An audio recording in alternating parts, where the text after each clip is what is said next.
ফতুল্লার বক্তাবলী ইউনিয়নের মিরগঞ্জ এলাকায় জমি দখলের অভিযোগ উঠেছে আবু সাইদ, আবুল্লাহ, তোফাজ্জল সহ স্থানীয় আওয়ামী লীগ নেতা আবু তাহের জাহাঙ্গীরের বিরুদ্ধে।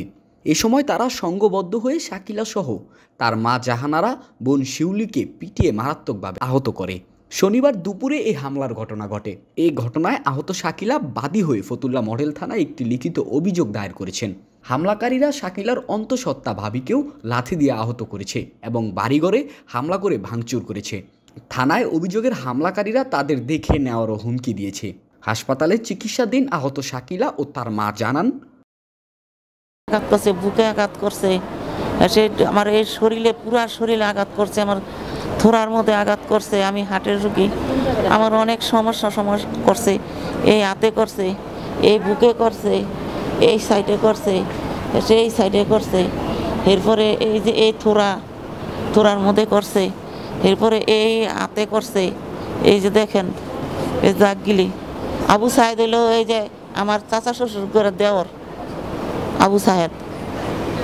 এরপরে তোফাজ্জল ছিল। এরপরে যেন এই ওর ভাই একটা এই কি নাম জানি আবুলা ছিল। এরপরে যেন ওই দেলাইরা ওরা 2 লক্ষ টাকা চাঁদা চাইছে।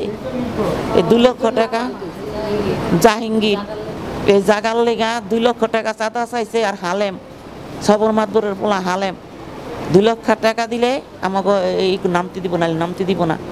আমার জায়গা আমার ওই এরকম জুলমত করছে। আবার কয় দেখায় দেয় করে মাইরা হালের কি সেব না এই বুড়ি রে, এ কথা কয়। আমাদের জমি আমরা পরিষ্কার করতে গেছি, আমাদের জমিতে আমরা কিছু লাগাইতে গেছি।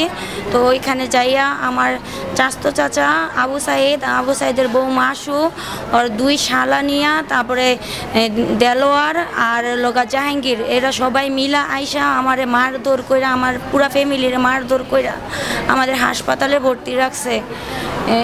আমাদের এলাকার মধ্যে আমাদের কোনো আত্মীয় স্বজন বলতে কেউ নেই। আমার 2টা ভাই বাহিরে থাকে, আমার বাবা একেবারে মুরব্বী, আমার বাবা কিছু বলতে পারে না। আমার বাবা বাড়িতেও ছিল না, আমার বাবা বাজারে ছিল। তখনই আমাদের বাসায় মারধর করছে, আমাদের বাসায় এসে ভাঙচুরও করছে।